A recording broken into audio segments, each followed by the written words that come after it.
Design and share information for global communities that have a variety of purposes. This is one of the 6 characteristics of the 21st century learning and learners. Let's review what it was about from an earlier video.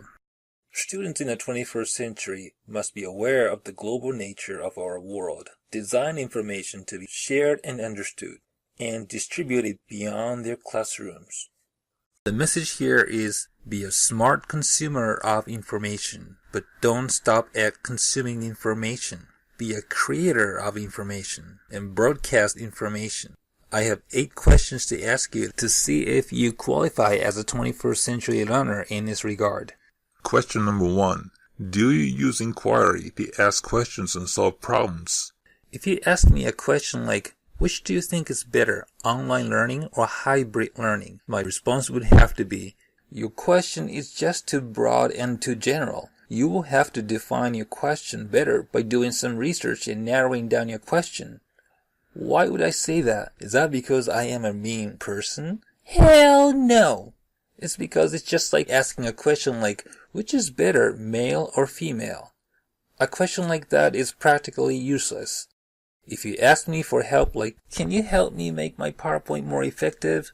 Then I would have to respond, what elements of learning do you want to incorporate in your instruction? What sorts of learning do you want to take place? Do you want to implement interactivity, active learning, collaboration, or multimedia learning principles? Again, I'm not trying to be annoying. I just don't have time to address all of the possible and potential problems found in your PowerPoint. So you need to define your problem clearly and ask me more educated and informed questions that are relevant to the problem you've addressed. Question number 2. Do you critically analyze a variety of information from a variety of sources? Most people I have known around me have rarely done this socially and professionally. They would just tell me whatever. Most of what they say is what they have heard from people they know, random people, or TV. That really bothered me. You've got a brain, so be critical, analyze, and do some fact-checking before you open your big mouth. That's how I feel about those people. I lived in Colorado for 6 years. When I asked John, who was one of the first people I met in Denver, Colorado, about the population of Denver back in 1995, this is the exact conversation we had. How big is Denver population-wise? Denver has about 2 million people. Wow, it's a big city. I know Denver is actually one of the big 5 cities in the United States. It's actually false information. Denver only had about 500,000 people back then, and was ranked 28th in the population size in the US.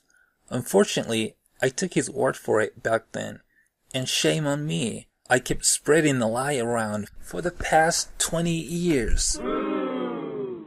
I don't know where he got that information from, but my point is that there are just so many people who will give you false information when you ask them a question because they don't bother to go through an inquiry process themselves. Back in 1995, access to information was not as easy as it is today. But today, it only takes a few seconds to look things up, and we can do it anywhere, anytime. Of course, we need to make sure we draw information from reliable sources. So be critical, analyze, do some fact-checking from multiple and reliable sources if you want to share information with other people. Question number 3. Do you take responsibility for communicating your ideas in a variety of ways? What are some of the ways you communicate or have communicated your ideas in your own life? Do you write about them? Do you talk about them in person or in public? Do you use pictures, animations, or videos? Do you use a sign language? They are all important. And I personally believe that most of you have been well trained for verbal communication. A lot of emphasis has been put on literacy education in our society.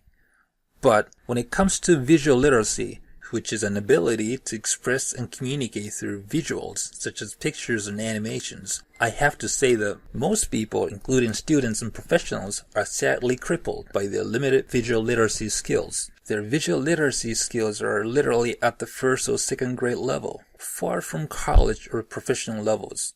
It's probably due to the fact that they haven't been trained with visual literacy skills throughout their lives, including in school and through professional development. So in this class, we'll give special emphasis to improving your visual literacy skills.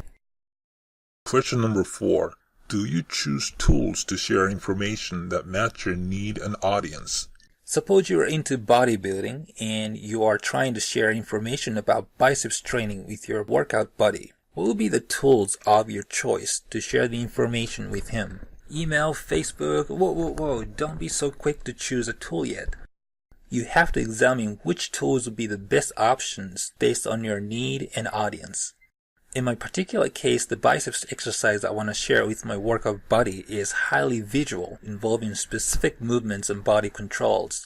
But my workout buddy doesn't really need to see pictures or videos about it, as he's quite knowledgeable about bodybuilding and knows enough to understand this particular biceps exercise easily and right away by just reading or hearing about it. In fact, it may sound counterintuitive, but pictures and videos may actually interfere with his understanding if they are not congruent with how he pictures this particular biceps exercise. So I might just write about this particular biceps exercise and simply use a Facebook message to share it with him. Of course, I would have to use different formats for presenting the information and different tools to share depending on how much my audience knows about the topic and what exact things I need to communicate to my audience. That leads to the next question. Question number 5. Do you share and publish your work in a variety of ways? In my earlier example, using words alone and a Facebook message was the best choice of sharing the information with my workout buddy. But in many cases it wouldn't be. So what other forms of message are out there? And what types of tools can be used to share and publish them? In many instructional situations, we tend to use both words and pictures. Pictures can be static or animated, and we can share and publish them in a variety of places or through a variety of communication tools. Suppose your message is about water cycle and that it consists of your narration, written text, and static pictures. There are several options for the platform for creating your material. It can be PowerPoint or its alternatives.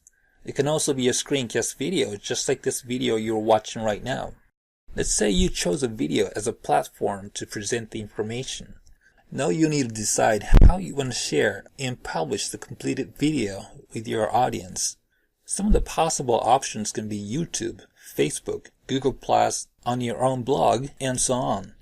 The way I share my videos with my students is I upload my videos to my YouTube channel, which then I repost to the course Blackboard site if it's about the course assignments, or to the course Facebook page if it's a little bit off topic, or to the class Google Plus community site if it's a quick, spontaneous supplementary video for the course.